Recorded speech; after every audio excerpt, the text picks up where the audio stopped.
ಮಾಡ್ತಾ ಇದ್ದೀವಿ. ಎಲ್ಲರಿಗೂ ನಮಸ್ಕಾರ.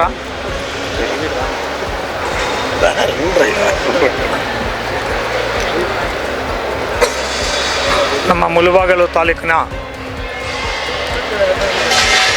ಕಪ್ಪಲ್ಮಡುಗು ಪಂಚಾಯಿತಿ, ಅಲಂಗೂರು ಪಂಚಾಯಿತಿ ಮತ್ತು ಅಂಬ್ಲಿಗಲ್ ಪಂಚಾಯಿತಿ, ಈ ಮೂರು ಪಂಚಾಯಿತಿಗಳು ಸೇರಿಕೊಂಡು ಇವತ್ತು ದೀರ್ಘ ಸುಮಂಗಲಿ ಭವ ಕಾರ್ಯಕ್ರಮಕ್ಕೆ ಸುಮಾರು 8,000ಕ್ಕಿಂತ ಮೇಲ್ಪಟ್ಟು ಈ ಕಾರ್ಯಕ್ರಮದಲ್ಲಿ ಭಾಗವಹಿಸಿ ಯಶಸ್ವಿಗೊಳಿಸಿದ್ದಾರೆ.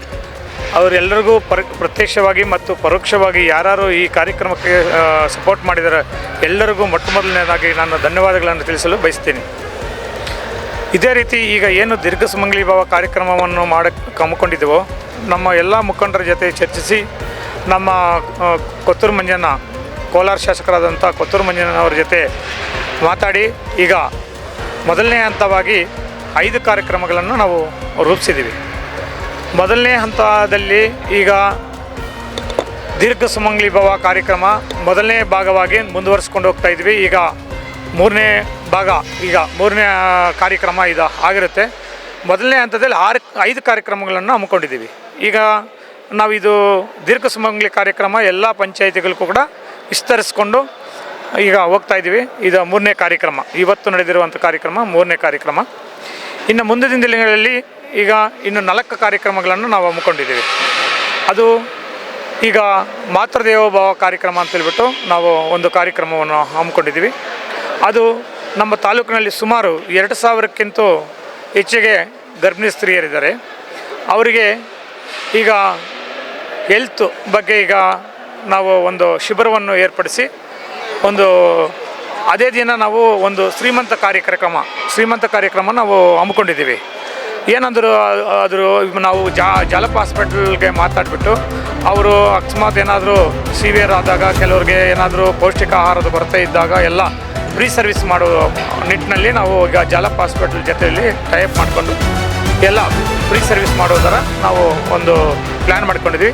ಅದನ್ನು ಈಗ ನಾವು ಮುಖಂಡರ ಜೊತೆ, ನಮ್ಮ ಕಾಂಗ್ರೆಸ್ ಪಕ್ಷದ ಮುಖಂಡರ ಜೊತೆ ಮಾತುಕತೆ ಮಾಡ್ತಾಯಿದ್ವಿ. ಅದು ನಾವು ಶ್ರೀಮಂತ ಕಾರ್ಯಕ್ರಮ ಮಾಡಬೇಕಾದ್ರೆ ಒಳ್ಳೆಯ ದಿನಗಳಿರಬೇಕು. ಆದ್ದರಿಂದ ಈಗ ಶೂನ್ಯಮಾಸ ಸ್ಟಾರ್ಟ್ ಆಗುತ್ತೆ. ಅದಕ್ಕಿಂತ ಶೂನ್ಯಮಾಸ ಆದಮೇಲೆ ನಾವು ಒಂದು ಮುಖಂಡರ ಜೊತೆಯಲ್ಲಿ ನಾವು ಮಾತಾಡಿ ಒಂದೇ ದಿನವನ್ನು ನಾವು ನಿಗದಿ ಮಾಡಿ ಒಂದು ತಾಲೂಕಲ್ಲಿ ಸುಮಾರು 2,000 ಗರ್ಭಿಣಿಯರಿಗೆ ಒಂದು ಶ್ರೀಮಂತ ಕಾರ್ಯಕ್ರಮವನ್ನು ಮಾಡಬೇಕಂತೇಳ್ಬಿಟ್ಟು ಆಲೋಚನೆ ಮಾಡ್ತಾಯಿದ್ವಿ. ಆ ಕಾರ್ಯಕ್ರಮದಲ್ಲಿ ಸುಮಾರು 10,000ಕ್ಕಿಂತ ಮೇಲ್ಪಟ್ಟ ಜನ ಸೇರುವ ನಿರೀಕ್ಷೆ ಇದೆ. ಆ ಕಾರ್ಯಕ್ರಮಕ್ಕೆ 10,000 ಜನಕ್ಕಿಂತ ಸೇರುವ ನಿರೀಕ್ಷೆ ಇದೆ. ಆ ಕಾರ್ಯಕ್ರಮ ನೆಕ್ಸ್ಟು ಹತ್ತಿರದಲ್ಲೇ ನಾವು ಮಾಡಬೇಕಂತ ನಾವು ಪ್ಲ್ಯಾನ್ ಮಾಡಿದ್ದೀವಿ. 3ನೇ ಕಾರ್ಯಕ್ರಮ ಏನಂತಂದರೆ ಆಚಾರ್ಯ ದೇವೋಭವ ಅಂತ. ಆಚಾರ್ಯ ದೇವೋಭವ ಅಂದರೆ ಈಗ ತಂದೆ ತಾಯಿ ಬಿಟ್ಟರೆ ಈಗ ನಾವು ಸಮಾಜದಲ್ಲಿ ಒಂದು ಉನ್ನತ ಸ್ಥಾನಕ್ಕೆ ನಾವು ಬರಬೇಕಾದ್ರೆ ಎಲ್ಲರೂ ಸೇರಿ, ನಾವು ನೀವು ಎಲ್ಲರೂ ಸೇರಿ, ತಂದೆ ತಾಯಿ ಬಿಟ್ಟರೆ ಸರಿಯಾದ ದಾರಿಯಲ್ಲಿ ನಡೆಸುವುದು ತಿರ್ಗಾ ಗುರುಗಳು. ಆ ಗುರುಗಳಂದರೆ ಅವರಿಗೆ ಪ್ರತ್ಯಕ್ಷವಾಗಿ ಪರೋಕ್ಷವಾಗಿ ಸಪೋರ್ಟ್ ಮಾಡುವಂಥ ಎಲ್ಲರೂ. ಅದಕ್ಕೋಸ್ಕರ ನಾವು ಶಿಕ್ಷಣ ಸಂಸ್ಥೆಗೆ ನಾವು ಉದ್ದೇಶವಾಗಿ ಇಟ್ಟುಕೊಂಡು ಆಚಾರ್ಯ ದೇವೋಭವ ಅಂತೇಳ್ಬಿಟ್ಟು ಒಂದು ಕಾರ್ಯಕ್ರಮವನ್ನು ರೂಪಿಸಲು ನಾವು ಪ್ರಯತ್ನ ಪಡ್ತಾಯಿದ್ವಿ. ಆಮೇಲೆ ಇನ್ನೊಂದು ಬಂದು ಕಾಯಕ ದೇವೋಭವ ಅಂತ. ಕಾಯಕ ದೇವೋಭವ ಅಂತಂದರೆ ಈಗ ಪಬ್ಲಿಕ್ ಸರ್ವಿಸ್ ಅಂತಂದರೆ ಸರ್ಕಾರಿನ ಎಲ್ಲ ಇಲಾಖೆಗಳು ಸೇರಿಕೊಂಡು ದೈನಂದಿನ ಚಟುವಟಿಕೆಗಳಲ್ಲಿ ಎಲ್ಲರಿಗೂ ನಮ್ಗೆ ಸಪೋರ್ಟ್ ಮಾಡ್ತಾ ಇರ್ತಾರಲ್ಲ, ಹಂಗೆ ಎಲ್ಲ. ಉದಾಹರಣೆಗೆ ನಾವು ಆವಾಗಲೇ ನಮ್ಮ ಉಮಾಶಂಕರನ್ನ ಹೇಳ್ದಂಗೆ ನಾವು ಪಂಚಾಯಿತಿಯವರಾಗಿರ್ಬೋದು, ಇಲ್ಲ ಪೊಲೀಸ್ ಇಲಾಖೆ ಆಗಿರ್ಬೋದು, ಹಾಸ್ಪಿಟ್ಲ್ ಇಲಾಖೆ ಆಗಿರ್ಬೋದು, ಇಲ್ಲ ತಾಲೂಕು ಆಫೀಸರ್ ಆಗಿರ್ಬೋದು, ಇಂಜಿನಿಯರ್ ಸೆಕ್ಷನ್ ಆಗಿರ್ಬೋದು, ಎಲ್ಲ P1 ಇಟ್ಕೊಂಡು ನಾವು ಹೈಯರ್ ಡಿಪಾರ್ಟ್ಮೆಂಟ್ವರೆಗೂ ಸೇರಿಕೊಂಡು ಎಲ್ಲ ಡಿಪಾರ್ಟ್ಮೆಂಟ್ವರೆಗೂ ಒಂದೇ ವೇದಿಕೆಗೆ ತಂದು ಅವ್ರಿಗೆ ಗೌರವಿಸುವ ಒಂದು ಕಾರ್ಯಕ್ರಮವನ್ನು ನಾವು ರೂಪಿಸ್ಬೇಕಂತ ಹೇಳ್ಬಿಟ್ಟು ನಾವು ಪ್ಲ್ಯಾನ್ ಮಾಡ್ಕೊಂಡಿದ್ದೀವಿ. 5ನೇ ಕಾರ್ಯಕ್ರಮ, ಈ 5ನೇ ಕಾರ್ಯಕ್ರಮ ಬಂದು ನಾವು ಈಗ ಎಲ್ಲ ಯುವಕರು, ನನ್ನ ಅಣ್ಣ ತಮ್ಮಂದಿರು ಎಲ್ಲರೂ ಸೇರಿಕೊಂಡು ಈಗ ಏನು ಓಡಾಡ್ತಾ ಇರ್ತಾರೆ. ಸ್ವಲ್ಪ ಹೆಲ್ಮೆಟ್ ಹಾಕ್ಕೊಂಡು ಓಡಾಡ್ತಾ ಇರಲ್ಲ. ಈಗಾಗಲೇ ನಾವು ನಮ್ಮ SP ಸಾಹೇಬರು ಪೊಲೀಸ್ ಡಿಪಾರ್ಟ್ಮೆಂಟಿಂದ ಡಿಸೆಂಬರ್ 1ನೇ ತಾರೀಕಿಂದ ಹೆಲ್ಮೆಟ್ ಕಡ್ಡಾಯಗೊಳಿಸಿದ್ದಾರೆ. ಅದರಿಂದ ನಾವು ಎಲ್ಲ ಕೆಲವರಿಗೆ ಅನುಕೂಲ ಆಗಲಿ ಅಂತ ಉದ್ದೇಶದಿಂದ ಅದೊಂದು ಕಾರ್ಯಕ್ರಮವನ್ನು ನಾವು ಈಗ ಆಯೋಜನೆ ಮಾಡ್ಕೊಂಡಿದ್ವಿ. ಇದೇ ರೀತಿ ಈ ಮೊದಲನೇ ಹಂತದಲ್ಲಿ ಈ 6 ಮಂತಲ್ಲಿ ಮೊದಲನೇ ಹಂತದಲ್ಲಿ ಈ 5 ಕಾರ್ಯಕ್ರಮಗಳನ್ನು ನಾವು ಮಾಡಬೇಕಂತ ಅಂದ್ಕೊಂಡಿದ್ದೀವಿ.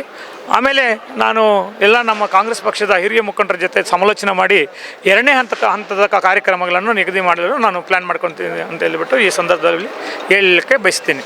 ಜೈ ಹಿಂದ್, ಜೈ ಕರ್ನಾಟಕ.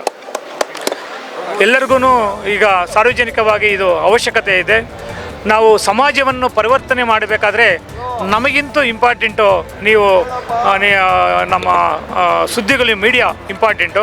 ನಿಮ್ಮ ಮೀಡಿಯಾದಿಂದನೇ ನೀವು ಈ ಜನ ಪರಿವರ್ತನೆ ಆಗುವಂಥ ಶಕ್ತಿ ಇರುತ್ತೆ. ಸಮಾಜವನ್ನು ಉನ್ನತ ಸ್ಥಾನಕ್ಕೆ, ಒಳ್ಳೆಯ ದಾರಿಯಲ್ಲಿ ಒಳ್ಳೆಯ ಸಮಾಜವನ್ನು ನಿರ್ಮಿಸೋಕ್ಕೆ, ಆರೋಗ್ಯಕರ ನಿರ್ಮಿಸೋಕ್ಕೆ ನಿಮ್ಮ ಮೀಡಿಯಾ ಅವರು ತುಂಬ ಮುಖ್ಯವಾಗಿರುತ್ತೆ. ಅದರಲ್ಲಿ ಜನಸುದ್ದಿ ಕೂಡ ತುಂಬ ಒಳ್ಳೆಯ ರೀತಿಯಲ್ಲಿ ಸುದ್ದಿ ಮಾಡ್ತಾ ಇರೋದ್ರಿಂದ ಮುಂದಿನ ದಿನಗಳಲ್ಲಿ ಆ ಭಗವಂತ ನಿಮಗೆ ಒಳ್ಳೆಯದು ಆಗಲಿ, ಒಳ್ಳೆಯ ಉನ್ನತ ಮಟ್ಟಕ್ಕೆ ಹೋಗಲಿ ನಿಮ್ಮ ಜನಸುದ್ದಿ ಮೀಡಿಯಾ ಅಂತ ಹೇಳ್ಬಿಟ್ಟು ಈ ಸಂದರ್ಭದಲ್ಲಿ ನಾನು ಹೇಳೋಕ್ಕೆ ಬಯಸ್ತೀನಿ. Thank you.